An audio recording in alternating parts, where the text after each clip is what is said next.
Hello and welcome to the tennis podcast on what has been a pretty overwhelming day at the Australian Open. The heat has been frankly intolerable. Temperatures have hit 40 degrees Celsius and in fact are still hovering in the low 30s at midnight as we come to you from the air-conditioned Creator Lounge at Melbourne Park. And honestly, the heat has created a cauldron of drama here over the last 12 hours or so.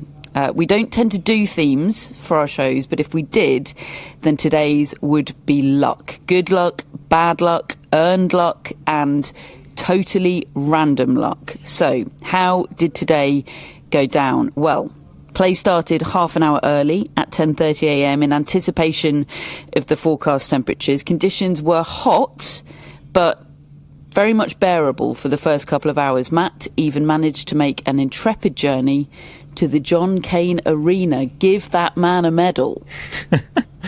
God, that feels like a long time ago that I spent 4 hours on the John Cain Arena in the company of Lorenzo Musetti, Tomas Machac and Greg Allensworth, especially for the occasion.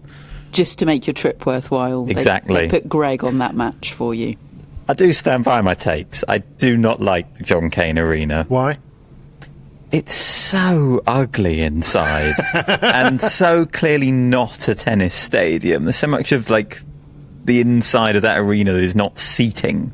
I just don't like it. Everyone's far away from the court. It can actually have a pretty good atmosphere, and it did have a good atmosphere later in the day for Stan Wawrinka and Taylor Fritz. So it is probably a me problem, but...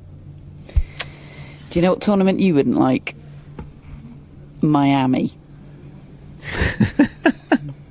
Yeah, speaking of not a tennis stadium. So obviously not a tennis stadium. Never let Matt go to Miami. To me. Yeah, no, I'm with you. I did not go and sit on the John Cain Arena for 4 hours today.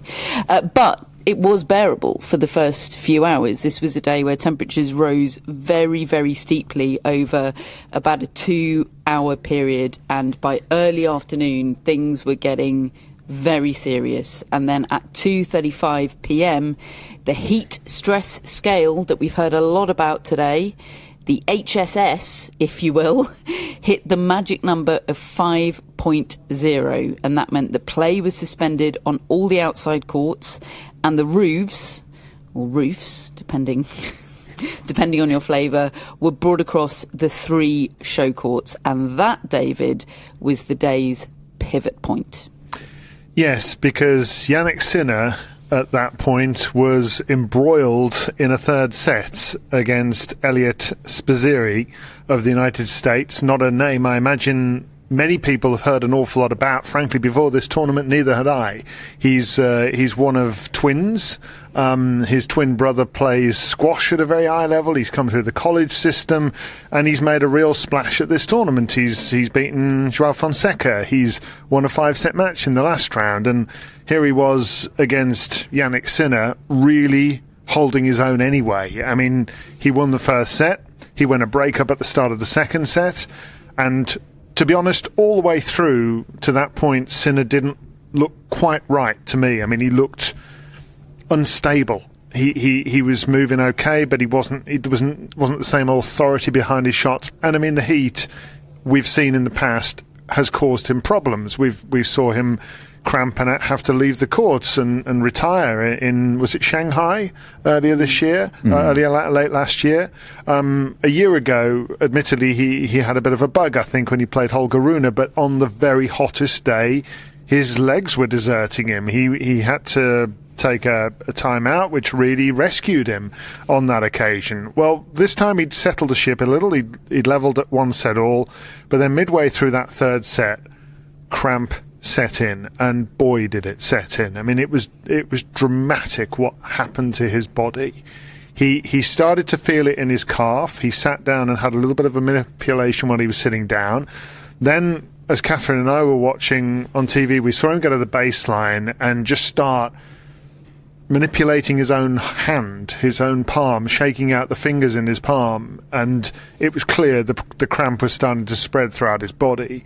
At this point, the heat index is hitting or nearing 5. which is the point at which matches on other courts would be suspended that don't have a roof, and those that do would eventually be covered and the conditions be made more temperate. But at this stage, it's blazing hot, and Jannik Sinner is in massive trouble because he's playing rallies.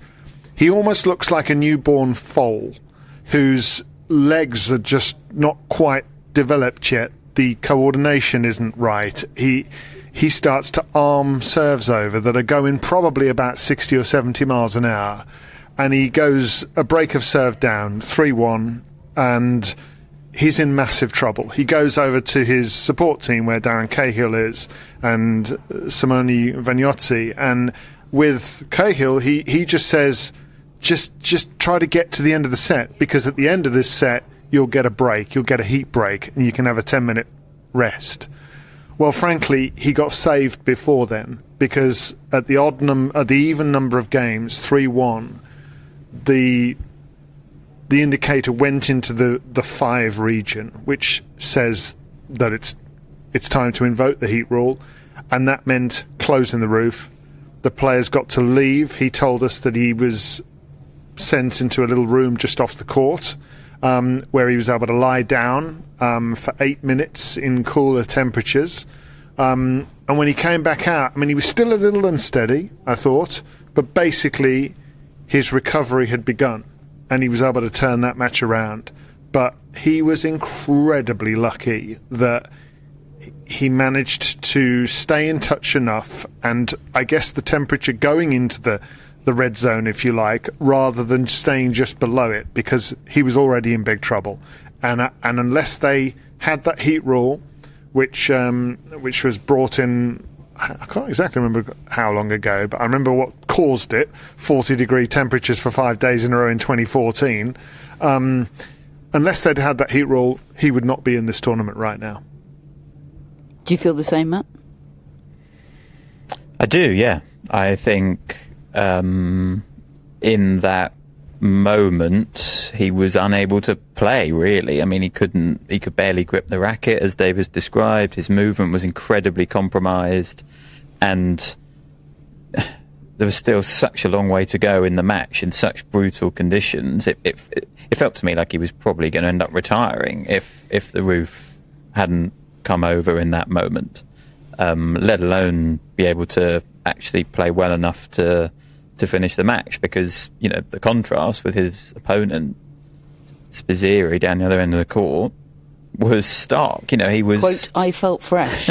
He looked really, yeah, that's what he said to me in the press conference afterwards, and he wasn't bragging. He was unbelievably magnanimous with Spizzirri. Like, he totally accepted what the rules were, that they were correctly applied. He was very accepting of the fact that that took away the advantage that he was experiencing in that moment. That's obviously gutting for him, but he accepts it. But it did take away a significant advantage. He said, you know, I pride myself on that physical advantage. You know, he said, I think I played an ITF match in China once where the registered on-court temperature was 127 degrees Fahrenheit. He was like, I'm not trying to brag here, or he wasn't suggesting lack of fitness on Jannik Sinner's part. He said, like, I know some of this can be genetic, but he was like, just from my personal perspective, like, this wasn't a big deal to me. Like, I was fine. I felt fresh. I could have gone for several more hours. Whereas Jannik Sinner, I don't think could have gone for several more minutes. I mean, we have the example of Shanghai, right? He was physically helped off the court, and that was a best of 3 set match that he couldn't even find a way to hang in and get through. And look, he knows it. He said it, Jannik Sinner. I was lucky. He said it at Wimbledon. I was lucky against Grigor, but I took it as a sign. Grigor obviously having to retire, 2 sets to love up against Jannik Sinner. He said it last year when he got that huge slice of luck against Holger Rune in the 4th round. There was the net broke. It did. For quite a long time. For quite a long time. He got 20 minutes off court for a broken net at the point when he was tail spinning physically, and Jannik Sinner at the time said, I had big luck today. Like, he totally owns all this, and nobody is going to not accept the luck that comes their way. But it does feel like he's riding it a bit. You know, Charlie Eccleshare asked him flat out in press today, do you worry that your luck will run out at some point? And the précis of his answer was like, I don't worry about it, but I assume it will, like, because that's how luck works. He said, I'm doing everything that feels like it's within my power to try and mitigate this vulnerability that I have. But he knows it is a vulnerability, whether it's genetic or something he's yet to uncover in his training. You asked him, David, in the press conference, like, what are you doing at the moment? What have you done to try and counteract this? And he said, I go to Dubai in the off season. I try and do specific hot weather training in the off season. He said it wasn't quite as hot this time they went as it was last year, but he doesn't seem to have made massive strides with this issue that, okay, might only be exposed a couple of times a year, but it's most likely to be exposed at Grand Slams in 5-set matches in the most extreme conditions. And it's a fascinating wrinkle in the Jannik Sinner tale, isn't it?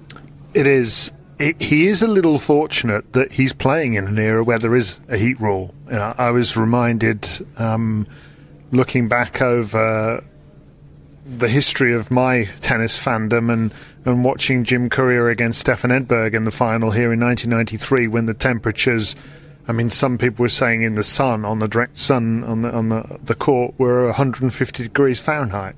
And even Jim Courier was saying it was pretty hot out there. And I've never seen anybody able to withstand heat like he could. And there was no break. There was no rest. There was nothing. I mean, personally, I think about time that it was. I don't want to see people cramping, frankly. And yet at the same time, I feel this kind of discord, because I also feel like Spizzirri has had an advantage taken away from him, that he has a physical advantage over this opponent today, and he wasn't able to make it tell. And I don't know where the line is, where the balance should be between safeguarding the health of people that are out there, and not just the players. Not just the players. There's fans, ball kids. And also Andy Murray said several years ago, you don't want people collapsing in the stands and ball kids collapsing. It's a terrible look for the sport. And I agree with him, and I agree that Sinner kind of got lucky and Spizzirri got unlucky, and I don't quite know where I stand about where the right line is. It's probably about here.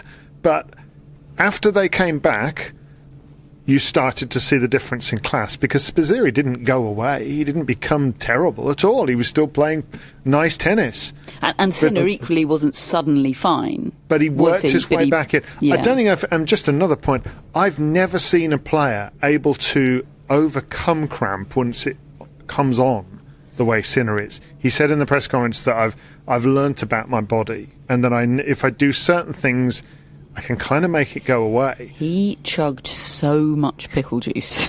Yeah. Great advert for pickle juice. Very interesting. Buy shares in pickle juice, folks. Very interesting that he said to me, I didn't sleep well last night. And he wonders whether that was something to do with it. Well, the question I wanted to ask him but didn't get a chance, because there were a lot of questions for him in press today, is like how much is anticipation of and anxiety about this issue that he's obviously very conscious of playing into it, because stress is a big factor in cramp. Yeah. Just look at the scenarios in which Carlos Alcaraz has cramped, and the most famous one against Novak Djokovic at the French Open, which weren't in extreme conditions and was almost entirely down to stress. And I do just wonder, it's been the talk of the town for the past few days, this upcoming weather forecast. It's going to be again, because the forecast somehow is even worse for Tuesday. And everybody knew, we talked about it days ago, that Djokovic was probably kind of manoeuvring his schedule to make sure that he could ask for night session tonight. And he's a 10-time champion here. What he wants is they're going to have deference to that. Like, it all would have been building up to today. And I know he's a cool customer, Jannik Sinner, but I can't imagine he wasn't concerned about it at all. And I did just think, the line about the sleep might have been a bit of an insight to that. And it's one of those where that fear, that anticipation is probably going to build every time it happens. It's like an allergic reaction, it'll get a bit worse the next time. Yeah, and it is, I think, going to be a very difficult thing for him to solve in his career. Like, I don't think just doing your 3 or 4 week off season in Dubai at a time of year when it's not that punishingly hot there typically is going to make all the difference. To me, it would probably involve overhauling your entire training program and taking yourself to become someone who trains in Florida rather than someone who trains in Europe. And I'm not sure that I don't think he's going to do that. I'm not sure it necessarily would be worth doing that. You might lose something else that, he's got this incredible stability, and so far, as we're talking about, whenever he's had these bits of luck, okay, he's needed them, but they haven't gone on to derail his whole tournament. They have been one-off matches, and then he's gone on to win the titles. Here last year being the sort of prime example, and he may well do that this year as well. And yeah, I think it is a difficult thing for him to really, really improve. And I think Spizzirri put it well in terms of how much of it is kind of genetic. And I have absolutely no doubt in my mind that Jannik Sinner is within the realms of his current setup, leaving no stone unturned in terms of trying to be in the best possible physical condition. It's just these sorts of temperatures and heats affect him differently to other players, and that's just kind of the fact of it. But personally, I agree with David. Like, I'm super glad we have this heat rule. Like, I heard a lot of commentary today that I thought was really troubling. Stuff like no one's died on a tennis court due to heat, and should we wait till they do until we do something? Right, like. Exactly. And also, plenty of people have died from heat not on a tennis court. Like, heat is a very serious thing. And it should be taken seriously. And it's a very macho kind of... Extremely. And look, yeah. and it was lucky for Sinner that it ticked over at right that point. But also, there could be an argument that he could have got the night session today, and he wasn't lucky in that sense. And it was a bit unlucky that his side of the draw fell on this day. Luck kind of goes both ways as well. And I thought the whole day was handled quite well by the tournament. Actually, I think you could, again, there'll be some people arguing that why were the matches this evening on the show courts played under the roof when play resumed on the outside courts, and that heat index did drop below 5. But as much as I have a open the roofs policy, I do feel a bit differently about that when it comes to heat, and I would always err on the side of caution. And look, I do absolutely agree with you, Matt, that our roofs agenda that we're very happy to push, that's a different thing where heat is concerned, which is a matter of health and safety, as opposed to weather and preventative anticipation of inclement rain or whatever.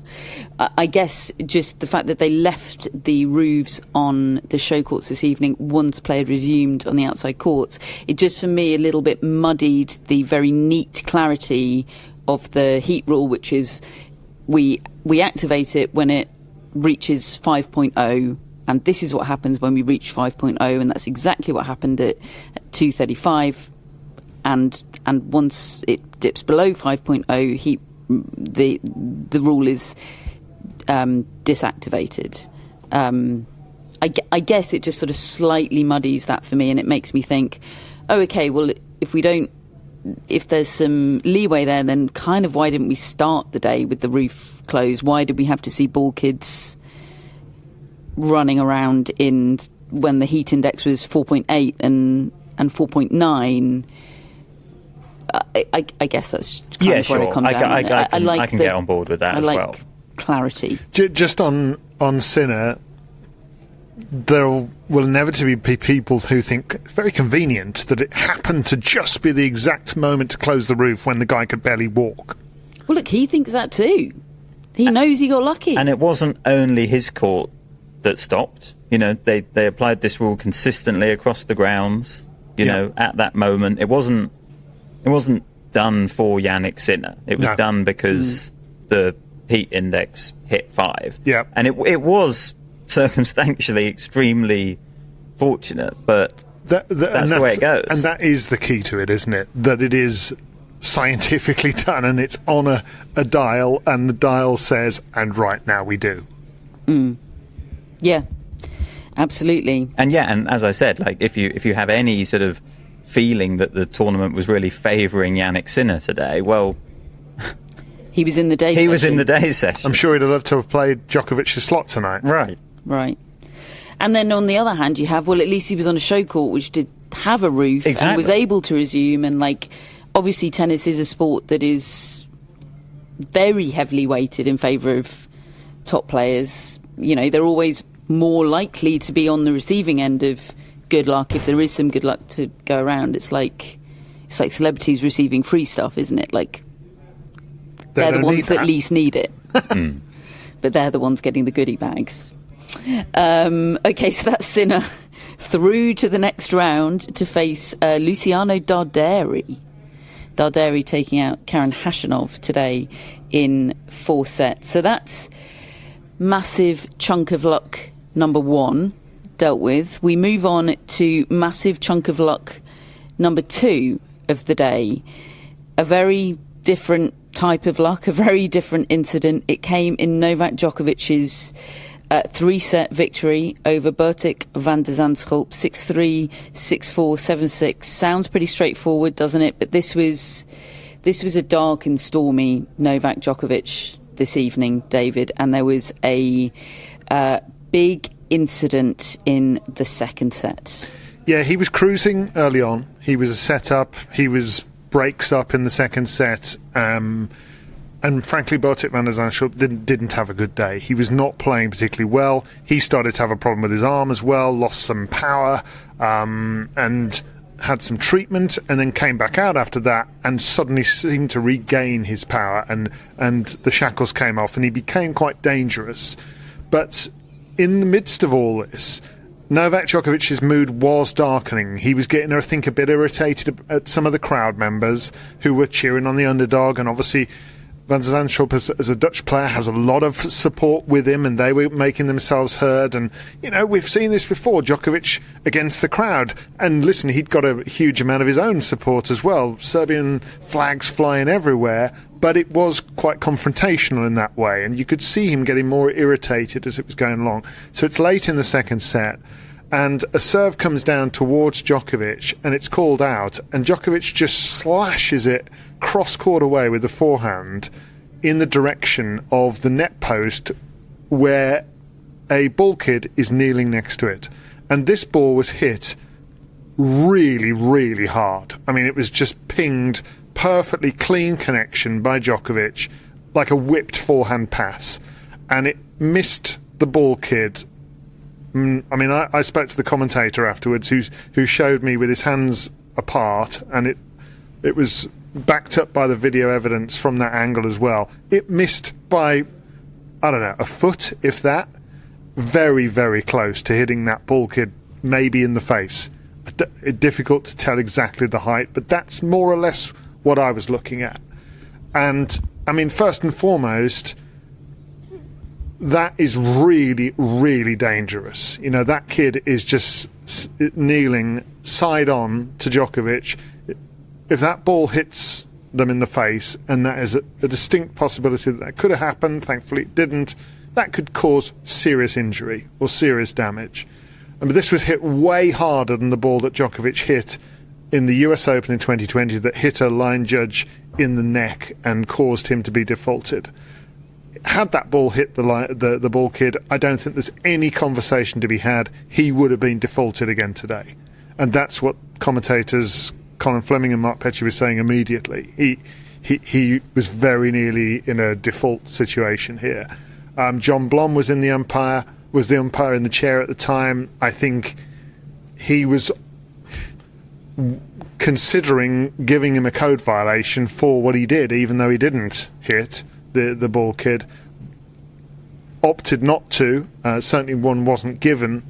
But that was a pretty shocking moment, and one that has kept Novak Djokovic in this tournament. I think the fact that he got away with that. He got lucky.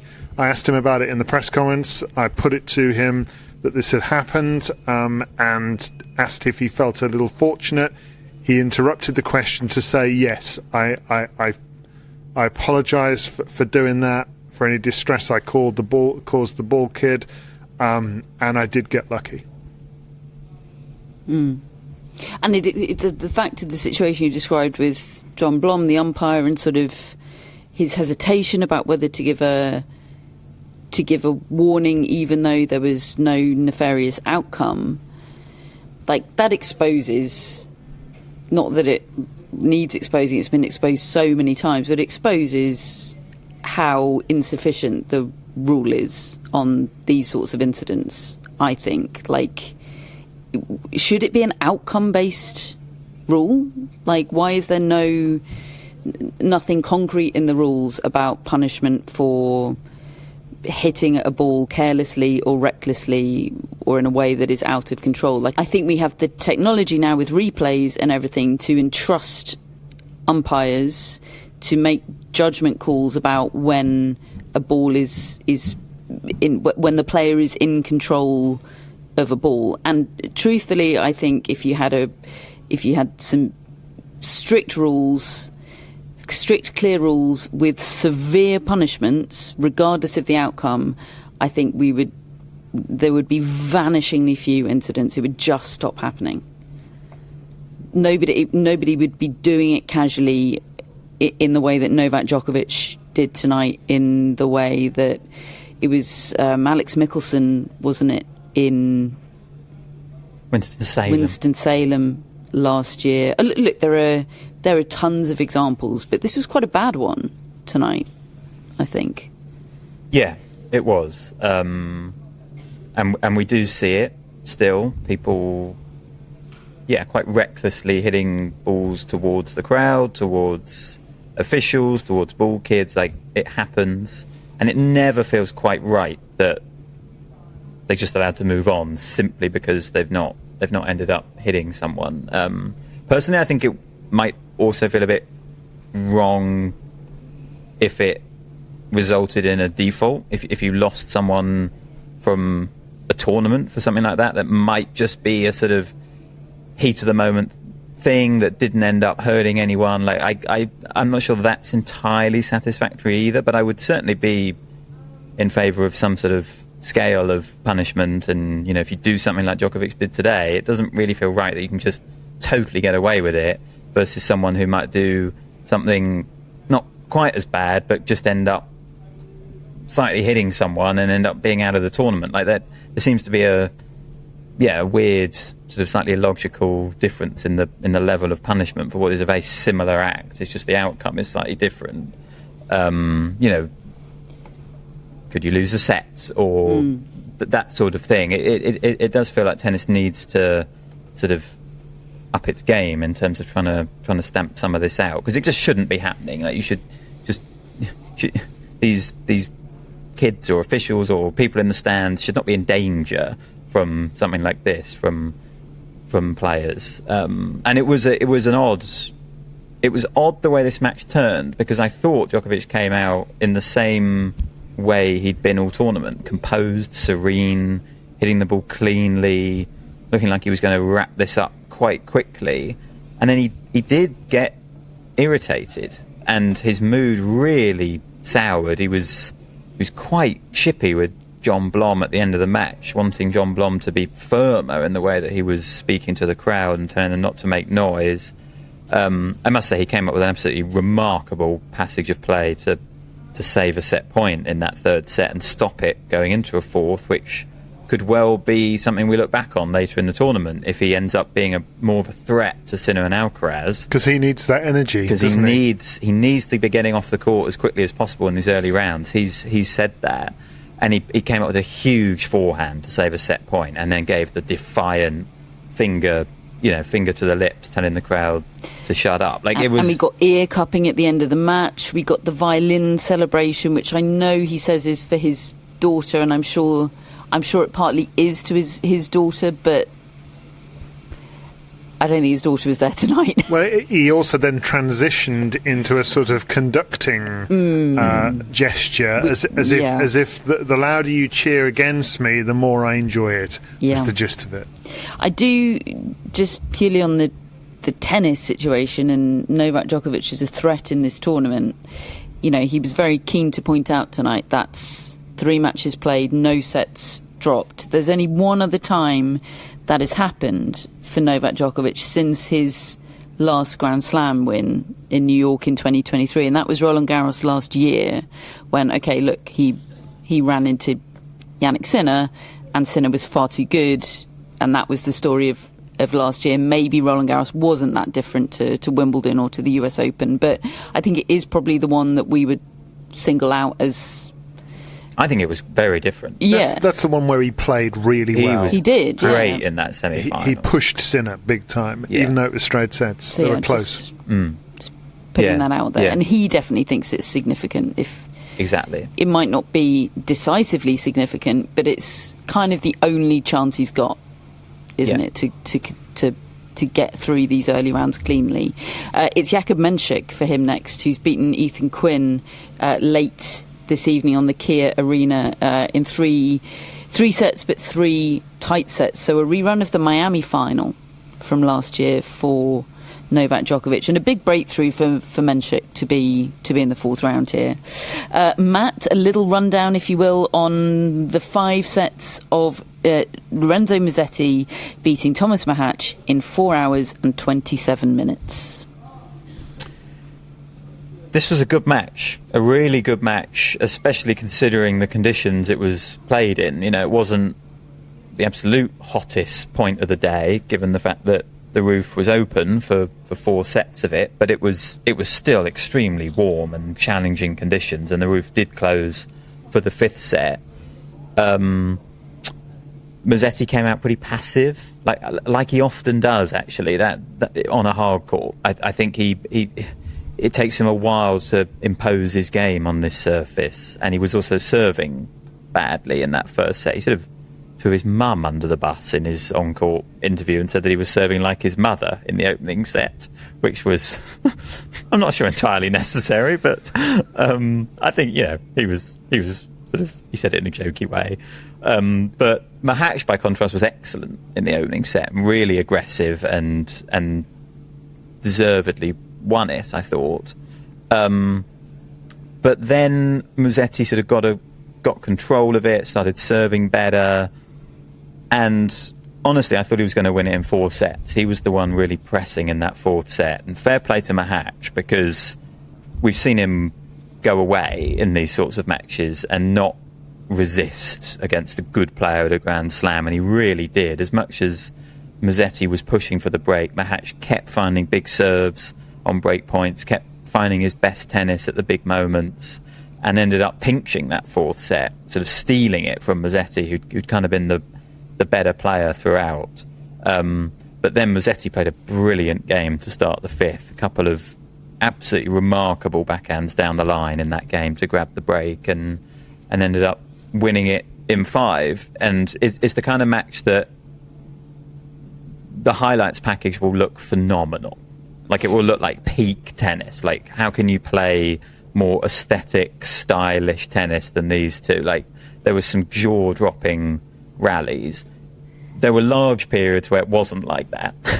And you were there for all of them. Right, and 40 degrees. Yeah, and the heat was tough, and there were some bad misses and some odd decision making, I think. But like the highs of this were very high, and for Musetti, that's the first time into the second week at the Australian Open. So it really backs up this progress that he's made on the hard courts. So yeah, big for him. He's got Taylor Fritz next, who ended the Australian Open career of Stan Wawrinka. Good match, it was. We saw Stan Wawrinka out there. He had his moment a couple of days ago. It was incredibly special. He put on a good show today. He looked like himself.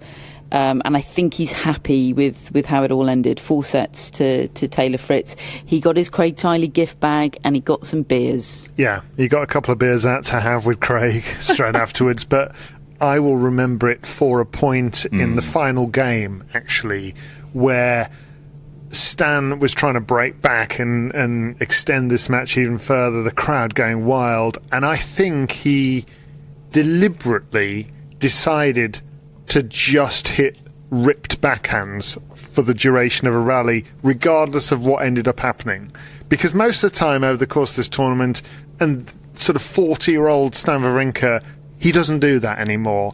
He chips, he guides, and occasionally he pulls the trigger. But he doesn't just bludgeon the backhand the way he used to. Well, Taylor Fritz has got a pretty nice backhand, and he just decided to go toe-to-toe with him. And Stan, I think, hit 6 one-handed topspin backhands in a row, 5 of them to rally with, and they were firmly hit, and it was kind of like macho tennis from the two of them, right? Who can hit their backhand harder? And suddenly the old 2015 Wawrinka came out with the final shot of the rally, and he absolutely marmalised this backhand. And I just jumped out of my seat and laughed. Oh, it's so funny. That is the last point he will ever win at the Australian Open. Like, he didn't win another point in the match. Fritz closed it out, but it could not have been more fitting and in his image, unloading on a backhand, the shot that he will always be known for. It was a real iconic moment, actually. I loved it. We'll be seeking that out. Ben Shelton has set up a 4th round match with Casper Ruud, who's just beaten Marin Cilic in 4 sets on the second court. Shelton beat Valentin Vachereau 4-4 and 6. Another straight sets win for him, David. Yeah, I went and asked, because I'm really high on Shelton's form here at the Australian Open, and I went into his press conference having just been in Vachereau's. I'd never met Vachereau before, but I asked him what did he make of the level of Ben Shelton today, because we were talking about Vachereau. Is he actually good? Is this proof that he's good? And what can we expect? I think he was good. I think he played well today, and he lost 3 fairly close sets. I said, what did you think of Ben Shelton's level? He said it was a joke. He said his forehand, people talk about his serve, but right now, he said, I couldn't believe the power of his forehand. And he said if he serves like that, and if he hits his forehand like that, and if his backhand is solid, he said he's the third guy. Now, I mean, you want to big up the guy who's just beaten you, don't you? But I went into Shelton's press conference and I said, you've had good progress at a number of Grand Slams now, reached a couple of semi-finals. How does this form through 3 rounds compare to the others? Is this the best you've ever played through 3 rounds of a Grand Slam? And he really gave it some thought, and he said, no, I think I was playing even better at the US Open last year through 2 rounds before I injured myself against Mannarino. But then he gave it more thought, and I kind of got the sense that he was making the case for that was momentum. That was him having a great summer, winning the tournament in Canada. He's really excited about the fact that he's come out of the blocks like this from the start of the year. He's clearly been working on some stuff, particularly flattening out the forehand, which I think is what's making it shock the opponents back on their heels. That's what's got me as a spectator, is my word, that is a different look to the forehand that I've seen before. And I'd be very interested to see if he does manage to get through to play Jannik Sinner, whether he's closed the gap, because he's just always got beaten by him in the last couple of years, and I just think he looks a little different. Shelton against Ruud, that's going to be a forehand off, isn't it? Well, Ruud's playing well. He is playing very well, yeah. And I have a hot off the press stat now that Ruud has won that match against Cilic. It means that for the first time at a Grand Slam in the Open era, there are no unseeded players in the last 16 of the men's singles. Now, obviously, for a long time we only had 16 seeds. Right. But, yeah, so when we've had 32 seeds for, 24 years, something like that, and this is the first time. So it really feeds into what we've been talking about. Complete lack of big upsets in the men's draw, and yeah, it's all set up with only seeds in the last 16. That's not your stat. Fun. No, that's actually it's actually better than my stat today. I tried to lure Matt into Matt was having a stat crisis, and I tried to lure him into doing one that was contingent on Marin Cilic winning. So I did see the error Matt of was that. like, I appreciate your suggestion, but I'm fine. Leave me alone. So in the newsletter, Matt's not quite so good stat. It's about Darderi. I can't wait. Well, we didn't do much. We didn't do anything on him. That's what I thought. Editorially, we've got him covered. We didn't do anything on Luciano platforms. Darderi, the unexpectedly 22nd seed here. Couldn't believe it when I saw that in the draw. The newsletter will sort you out. Thank you, Matt. That's it for part one. Join us in part two when we'll talk about the drama in the women's draw today. But first, of course, a word from our sponsor of the tennis podcast throughout the Australian Open. It is, of course, Steve Fergal's International Tennis Tours, celebrating their 50th anniversary in 2026. They are the premium hospitality and experience provider and an official ticket and travel package provider of Roland Garros 2026. Yeah. You're on your own. Steve Fergal's offer tennis fans a trusted way to experience Roland Garros, David Law's singular favourite tennis tournament. It feels wrong to say that at another Grand Slam, but I think the people know it's true. I'm at peace with it. I'm happy to say it. It's a special place, folks, and whatever kind of trip that you would like to have there, Steve Fergal's can sort you out. They can do official tickets. If you just want to get tickets and sort yourself out with the rest, they can do premium hospitality options. Whatever you fancy, Steve Fergal's can do it all, and they can do it the secure, official way. And they can do it for tennis podcast listeners with a 10% discount. Just go to tours4tennis.com/podcast. That's tours, the number 4, tennis.com/podcast, and get your tickets with the code PARIS10. We'll see you in Paris.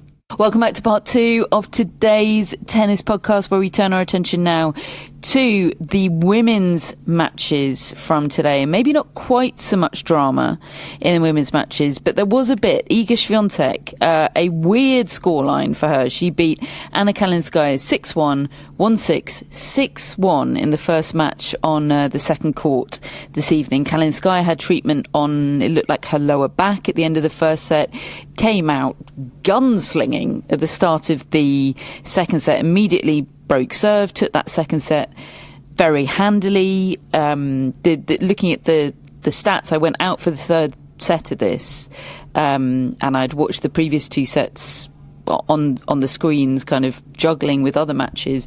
The Swiatek performance seemed to track entirely over the course of the match with her first serve percentage, which just dropped off a cliff in that second set, Matt.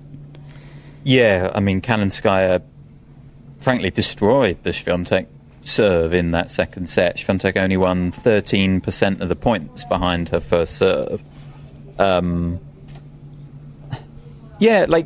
Honestly, I felt like I'd seen this sort of match from Iga Swiatek before. I thought she played a really clean opening set, absorbing the pace well.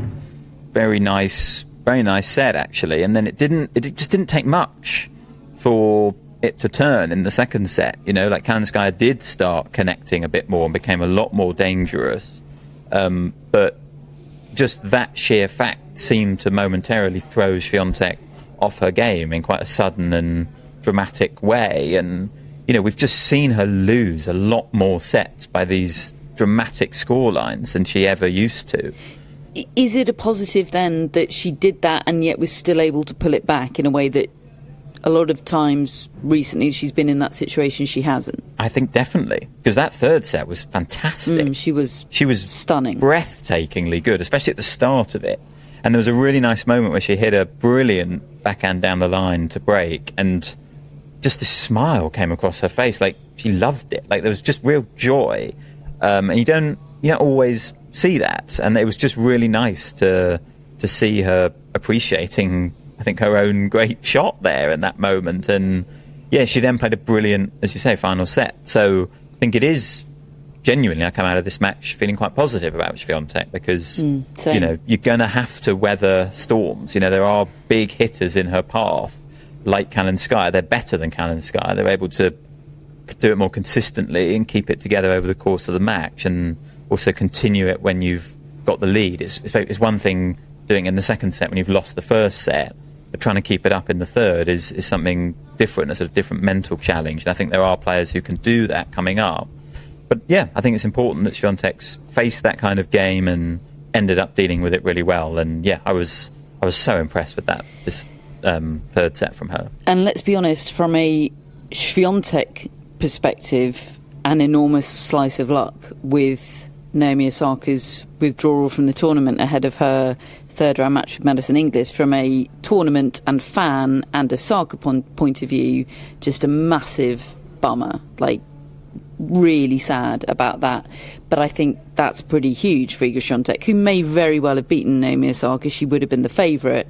But bless her, Madison Inglis, incredible for her in the run for sensation of the day. She's reached the second week at the Australian Open. She's still the woman that beat Laura Siegemund in 3 hours and 20 minutes. To my mind, she has earned a spot in the round of 16 of this tournament. But that's a very different prospect for Swiatek to facing Naomi Osaka, David. Yeah, Osaka is a threat to Swiatek anywhere. We've seen that because she came very close to beating her when she was in her pom-pom clay a couple of years ago. And this is a tournament that Osaka has won twice before. Hard courts are her best surface. And so, yeah, absolutely, if she was fully fit and firing, that is a very tough prospect on paper. I mean, look, at least the locals will have an Australian to cheer for in round 4, but it could be one of those which doesn't last very long, because Swiatek does tend to just race through these sorts of matches. I saw what she did to Paul Maya Joint a couple of weeks ago. But yeah, I mean, it's a shame for Osaka, isn't it? She was clutching at her abdominal. I think she had some treatment of that in the previous round. She did, and she referenced in the press conference after it that it was a recurrence of a previous injury she'd had. It was this time last year. She pulled out of this tournament with that abdominal injury, retired from the Auckland final. It was Auckland, wasn't it? Yeah, that was the one that she debatably lost. Debatably lost, yeah, because of that injury. And it sounds like it went right down to the wire. There's footage circulating of her warming up backstage ahead of she was scheduled second on the night session. So warming up backstage early evening and testing out the abdominal. And I've seen a video of her as well talking about the withdrawal, and she's clearly just absolutely gutted. So we wish her well. That was such a shame, but a sensation through to round 4, and a true sensation, because we've adjudicated that Alex de Minaur isn't one. So yeah, it's big for sensation of the day, quite frankly. Keeps the bit going. More on that later. Amanda Anisimova, Matt. You didn't even go and watch her. You were so confident she would win today, and you were right. She was great. Yeah, my decision to go and watch was mostly due to the fact that I'd finally made it to the John Cain Arena, and it felt silly to abandon that expedition after only half an hour, and it was so hot that, you know, making the journey from the John Cain Arena to the second court here. Look, I was able to watch it from the John Cain Arena. I had my laptop. I was streaming. I was fine. I was watching, and I was confident in the matchup generally. I was a bit worried about the day and the conditions, and whether Amanda Anisimova would enjoy those. Because this was before the heat. This was exactly. So this was outside in the blazing sun, and actually Rick Verlieshauer gave a little interview before the match started to the world feed coverage, and said that he sees a tennis player on a day like this like your phone battery in the heat, that it dies more quickly, and what you're not therefore able to do as a player is waste energy. You have to spend energy only on things that are important. And I thought that sounds like the perfect messaging to give to Amanda Anisimova before this match, because, you know, she can still sometimes get a little stressed on the court. We've seen it this tournament, in fact, in her previous match against Siniakova. And, you know, the tour is so strong that you are likely going to face those little moments of stress in a match. And if on a really hot day like this you let them get to you, it can be bigger. So I thought that was really good advice from him to go into the match with, and I'm sure he'd given that to Anisimova, and she played a brilliant match. Like, I think probably underrated in terms of the physical conditioning and improvements that she's made, that she was able to handle these conditions so well, but also just the sheer level she came out with, backing up her theory from a few rounds ago that it didn't really matter how she was playing in the first round. She's confident now in the base level she has. She knew she would improve. But she just sort of made the conditions a non-factor, because it was just like, oh, well, if she keeps this level up, she's not going to be out there too long because there's such a big gap.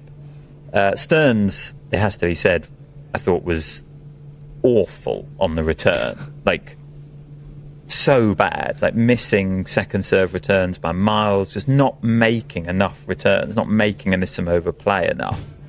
And she's also got a problem in that matchup, Stearns, in that she only really has a kick serve on the second serve, and it just goes right into the slot, into the Anisimova backhand, and she's therefore just immediately off on the back foot. And I think she probably could have tried to hit maybe her first serve a little bit more as the second serve, or certainly use the slider that she occasionally hit. But yeah, she just didn't. She didn't play a good match, Stearns, tactically. Anisimova had a small wobble at the end, going from 5-2 to 5-4, but then served it out to Love at the second attempt, and a very, very convincing performance. And any small concerns that were there at the start of the tournament about the level, they've gone, because it's there, it's back. And possibly a minor slice of luck for Anisimova that she won't be facing Linda Noskova in the round of 16. Now, she will be facing tough opposition, I think. I think it would be very easy to underrate Wang Zhenyu, who beat Noskova today, 7-5, 6-4, and dealt with a 5-hour gap in the middle of this match. Noskova and Wang were taken off court at 2:35 with the score at 2-all, and there is how that score sat. It was on one of our screens, and it was just an image of the Kia Arena with still like a lot of fans in the shade waiting for this match to resume, hopeful tennis fans, all while, you know, Broadlaver Arena was sat intentionally blank for a long period, and then there was a Bon Jovi tribute act playing. Well, poor old Noskova and Wang are backstage. But yeah, I asked her, like, how was that? Like, were you annoyed that the match started? She said, when we walked on court, we were told that the index was at like 4.7, so we knew what was coming. And I was like, were you annoyed that, like, they started the match knowing it was obviously so soon going to be called off? And she was like, no, it was basically like a good warm-up.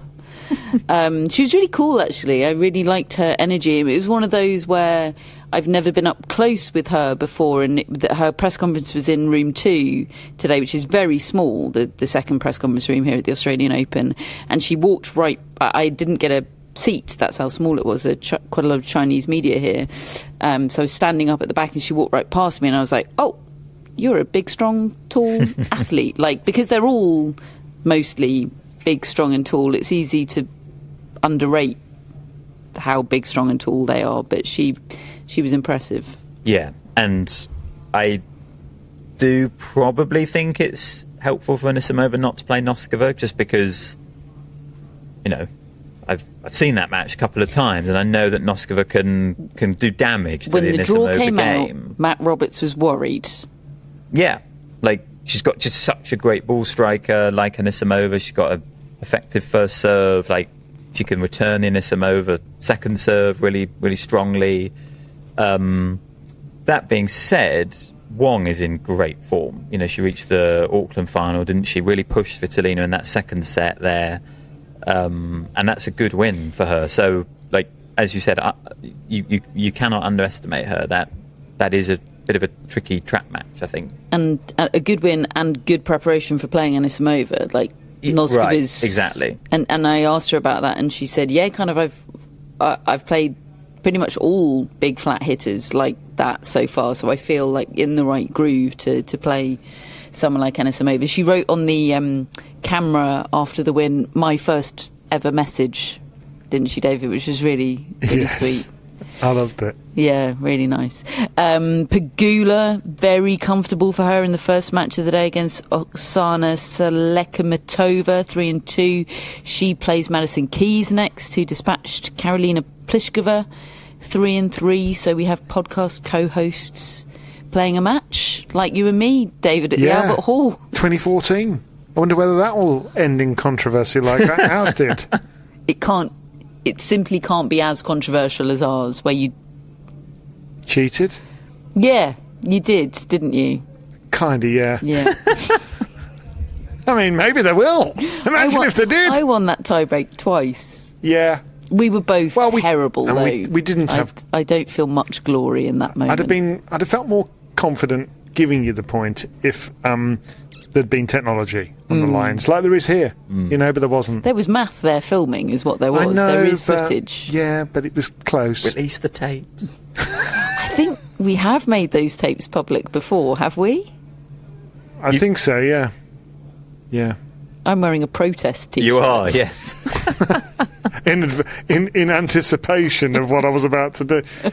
No, I think I just wanted the crowd to have more entertainment, so I thought let's extend it. Mm.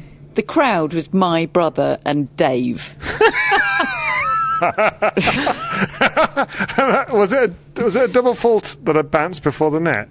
That wasn't on match point, but that did happen. Yeah. That was a good moment. There were real highlights. The highlights reel in that match would have been just like Machac. Tennis TV would have been lighting up. And I believe they said they were recording an episode tomorrow, Keys and Pegula. Oh. Which is an interesting wrinkle. It's great before a big match like that. But like they're obviously like chill about it. Yeah. Because like I think it's a big deal, feels like a big deal for us. Oh my God, they're recording an episode. But like they're friends. They're like kind of used to this. The wheelchair players are always asked about playing doubles together and then playing against one another, and they're always like, oh God, we do that all the time, like get over it, that's a big thing for you, and it's not. It's really not for us. We got over it, didn't we, in about a month? Yeah.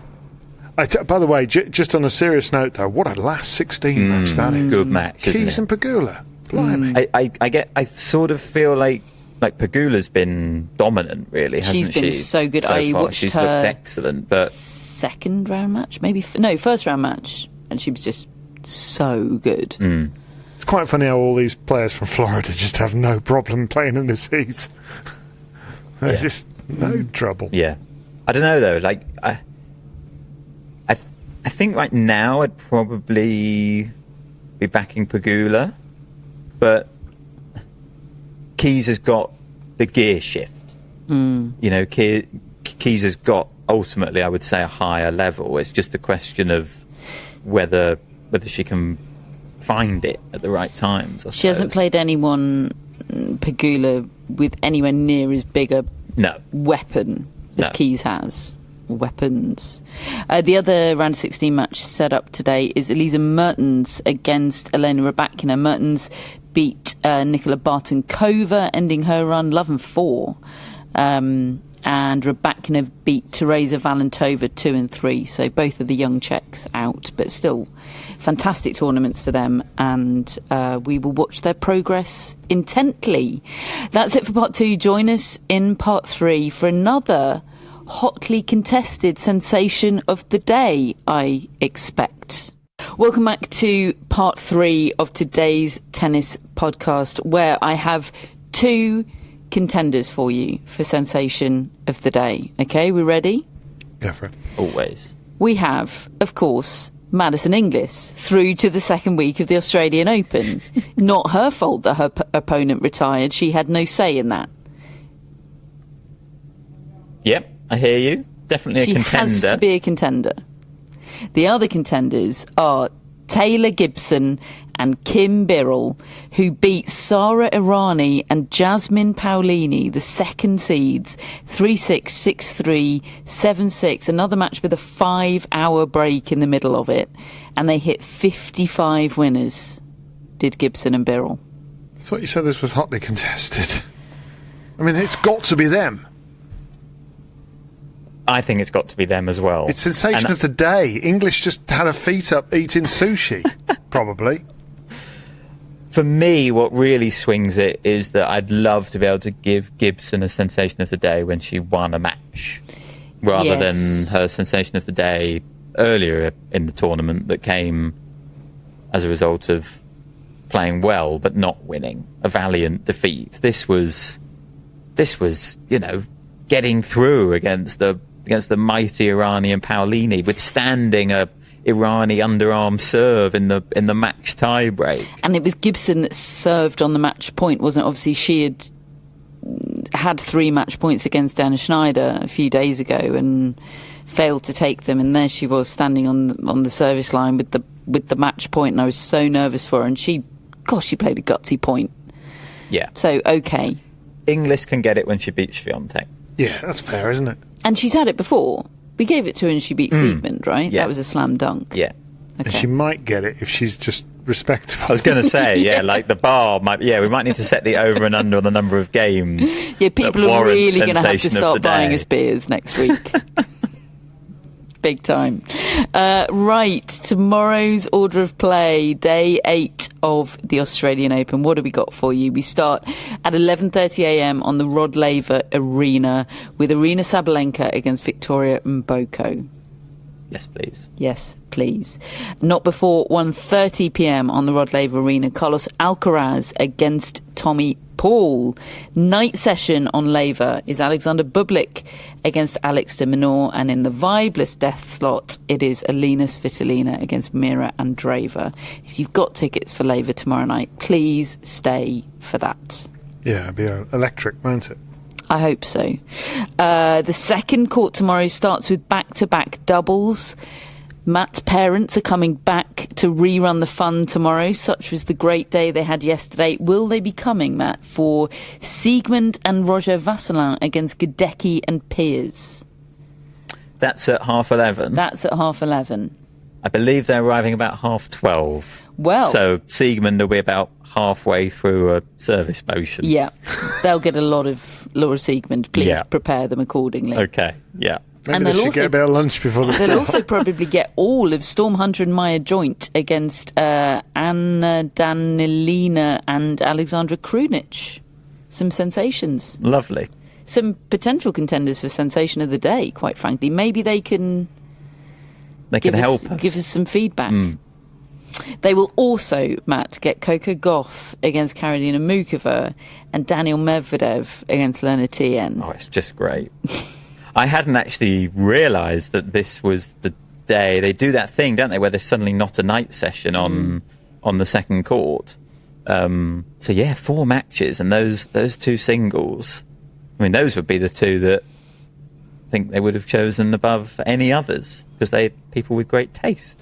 It was well worth you fiddling around with Ticketmaster at 2 o'clock in the morning, Yeah, entering your mum's email address incorrectly. yeah. I put .com rather than .com.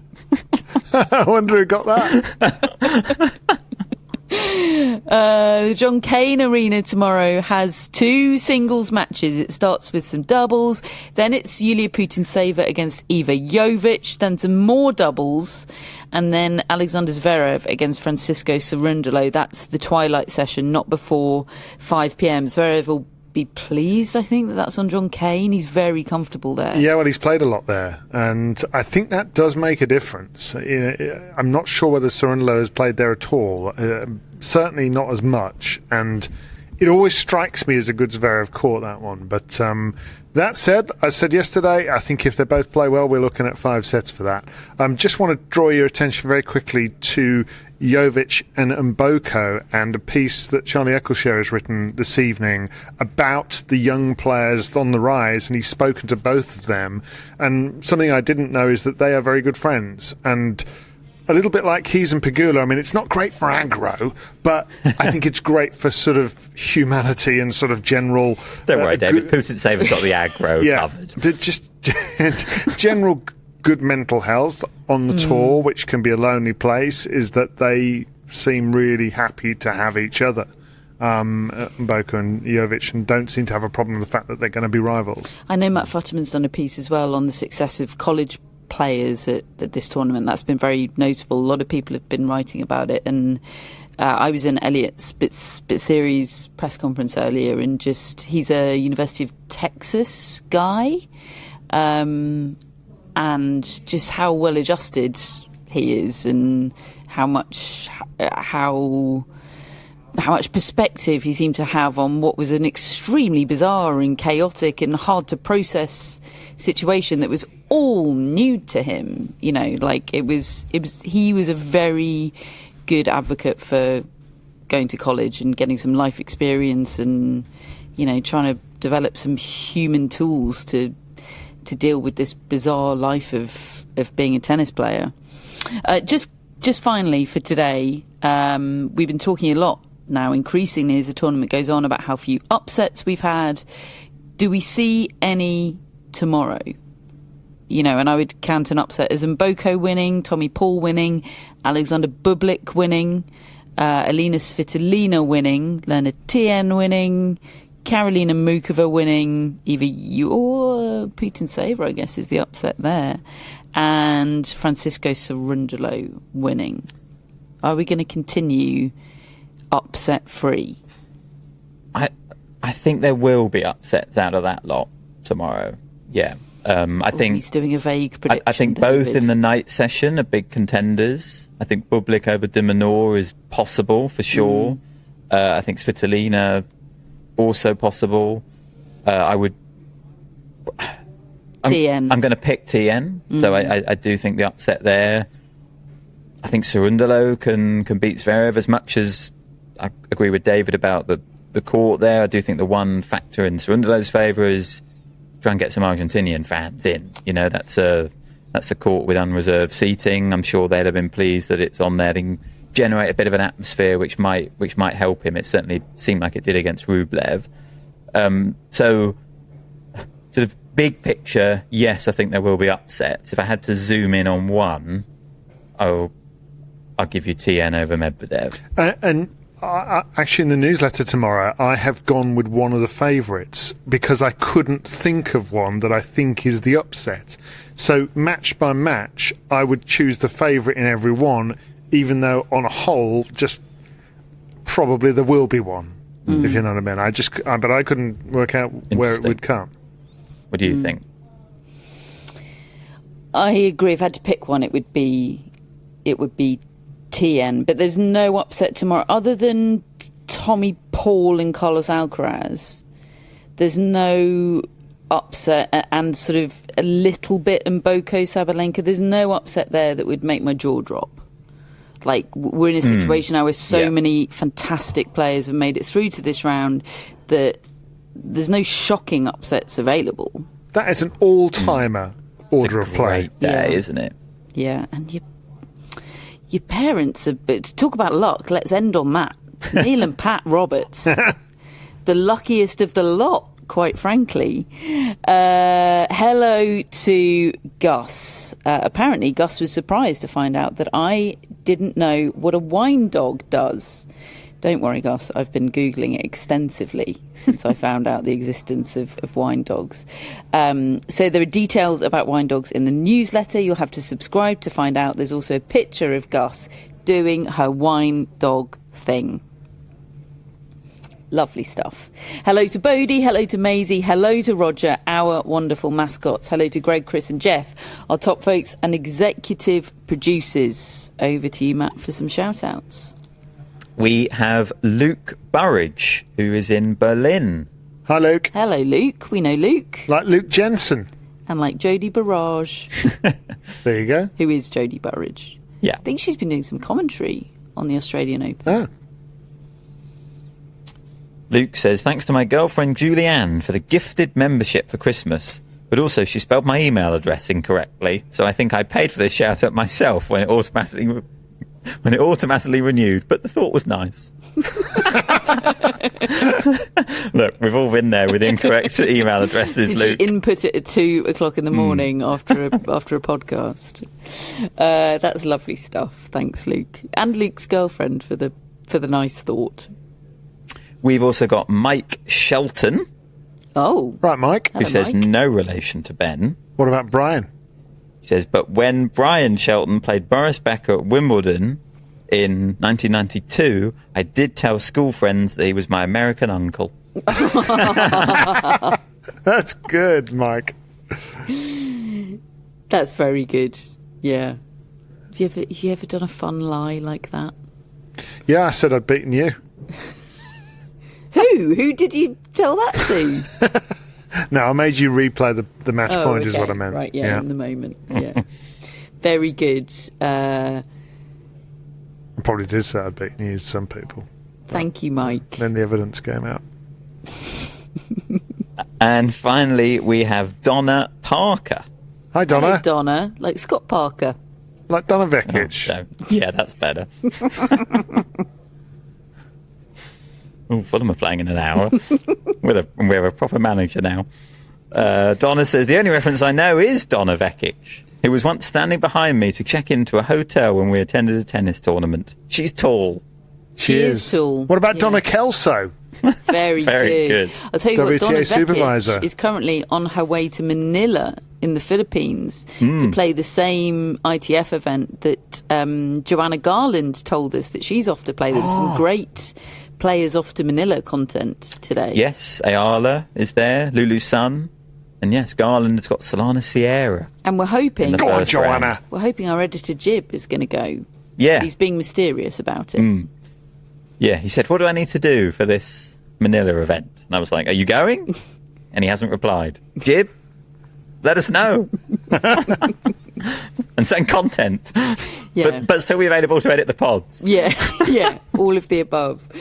Luke, Mike, and Donna, thank you ever so much for being friends of the Tennis Podcast. As always, if you'd like to become a friend, then the link is in our show notes. And do subscribe to the newsletter so you find out what Matt's slightly underwhelming stat is for today and what David's not very exciting prediction is for tomorrow. It's good stuff, folks. There's also a picture David's of Gus the wine such a dog. sensible predictions tournament. I'm not comfortable with it. Normally, It's all right. I'm here to balance it out. I'm still getting them wrong.